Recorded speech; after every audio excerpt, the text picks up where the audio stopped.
আমার স্ত্রী পর্দা করে না, আমার জীবনের আছে কি? আমার আর ইজ্জত রইল কি?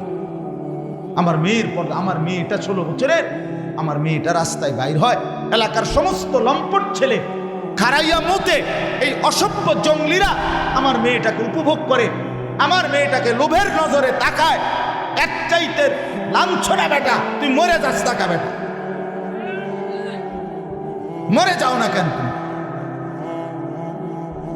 এত বড় বেইজ্জতির পরে আমার মেয়ে কোলে পিঠে করে যাকে আমি মানুষ করলাম, আমার একটা 2 বছরের মেয়ে আছে, কথার কথা এই মেয়েটা রাতের 2টা 3টা বাজেও যদি আমি ঘরে ফিরি সব সময় জেগে থাকি, যতক্ষণ আমি গিয়া বাসায় না ঢুকি আমার মেয়েটা ঘুমায় না।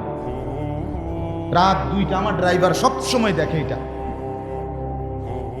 রাতের 2টা বাজে গিয়া বাচ্চাটাকে জড়ায়া ধরলে, আদর করলে, আমার পাশে নিয়ে শোয়াইলে তুই ঘুমে। তা আমি এতটা যত্ন করে যে বাচ্চা মানুষ করে, প্রতিটা মা বাপ এভাবে কষ্ট করে নাই? তো বিনিময়ে আমার মাইয়া এখন বাজারে বাজারে ঘুরবো, মানুষের বেড হইতে চাইবো, খোলাই নেই, আমি তাহলে বাচ্চা রইলাম কেন? হ্যাঁ, বলে আমি পারি না। তো না পারলে আপনি ছেড়ে দেন, এই পরিচয় ছেড়ে দেন, স্ত্রীকে বলেন আমি তোমার লোকে পারলাম না, বাকি তোমার উপরে আমি সন্তুষ্ট না, মনে রেখো।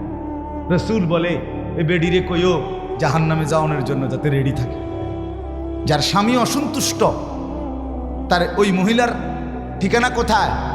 হ্যাঁ, তামনিরা কোন যে বিবি তুমি পর্দা করো না, তুমি 1 ওয়াক্ত নামাজ পড়ো না, তো মনে রাখো আমি তোমার লগে ফাইলাম না, হয়তো কুলাইতে পারলাম না, বুঝাইতে পারলাম না, তুমি আমার কথা শুনলা না, তবে এটা মনে রাখো আমি তোমার প্রতি অসন্তুষ্ট।